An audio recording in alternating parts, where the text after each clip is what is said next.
Você sabia que na natureza todos os seres vivos estão em constante disputa?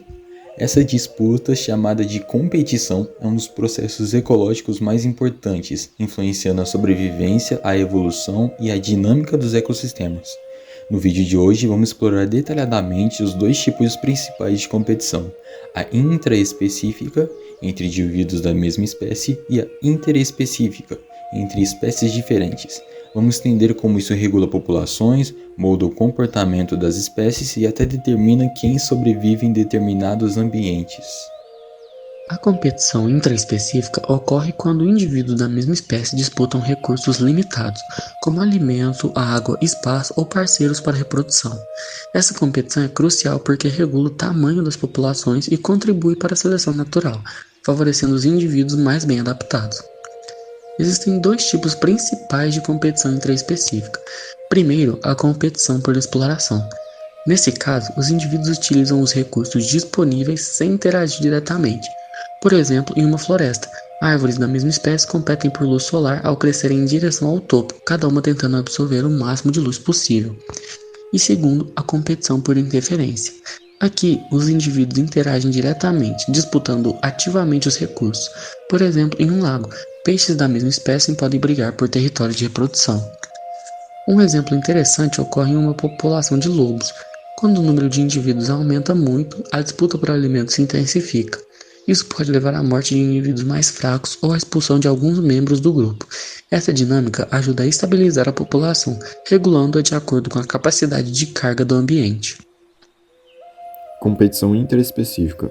A competição interespecífica, por sua vez, ocorre entre indivíduos de espécies diferentes que utilizam os mesmos recursos.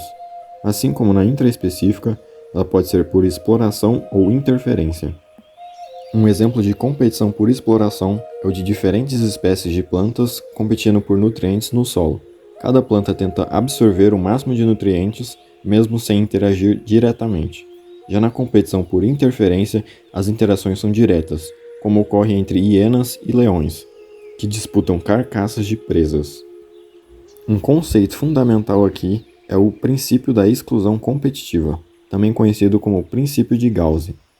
Ele afirma que duas espécies que ocupam o mesmo nicho ecológico não podem coexistir por muito tempo, porque uma delas acabará superando a outra. Por isso, muitas espécies desenvolvem estratégias para evitar a competição direta, como ocupar nichos diferentes. Por exemplo, em uma floresta tropical, várias espécies de pássaros consomem insetos, mas cada espécie caça em uma altura diferente da vegetação. Algumas preferem o topo das árvores, outras o subbosque. Essa especialização reduz a competição direta e permite que as espécies coexistam. Outro ponto importante é o impacto das espécies invasoras. Quando uma espécie exótica é introduzida em um ambiente, ela pode competir com espécies nativas de formas desvantajosas. Por exemplo, o mexilhão dourado, uma espécie invasora, está ameaçando a biodiversidade de rios no Brasil, porque supera as espécies nativas na competição por espaço e alimento. Agora vamos falar sobre os impactos da evolução e ecossistema. A competição é uma força poderosa da evolução. Ela age como um filtro, favorece os indivíduos mais adaptados e elimina os menos aptos. Por isso, muitas características que vemos hoje em dia foram moldadas pela competição.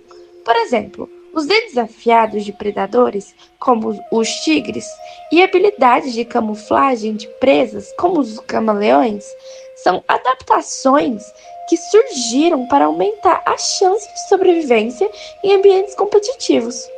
Além disso, a competição influencia a organização dos ecossistemas. Modelos matemáticos, como o modelo de Lotka-Volterra, explicam como populações de espécies competidoras podem alcançar um equilíbrio. Esse modelo sugere que, enquanto uma espécie pode ser dominante em um aspecto, outra pode se especializar em outro, permitindo a coexistência de ambas espécies. Por exemplo, em um lago, espécies de peixes podem competir por diferentes tipos de alimento, enquanto uma espécie consome algas. Outra pode se especializar em pequenos crustáceos, dividindo um nicho ecológico. Vamos agora a alguns exemplos práticos para entender melhor esses conceitos. Na competição intraespecífica, podemos pensar em árvores competindo por luz em uma floresta densa, leões lutando por um território ou abelhas disputando espaço em colmeias. Já na competição interespecífica, vemos espécies diferentes de plantas competindo por nutrientes no solo, ou mamíferos como leopardos e leões disputando presas.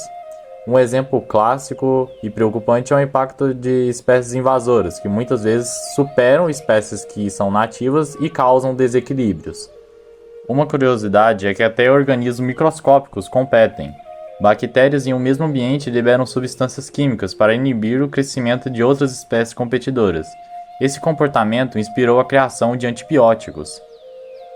A competição, seja entre indivíduos da mesma espécie ou de espécies diferentes, é um mecanismo essencial para manter o equilíbrio da natureza. E aí, o que você achou? Dá para tirar várias lições desses exemplos para a vida humana, não é? Se até a natureza busca o equilíbrio na competição, o que podemos aprender com ela para as interações humanas?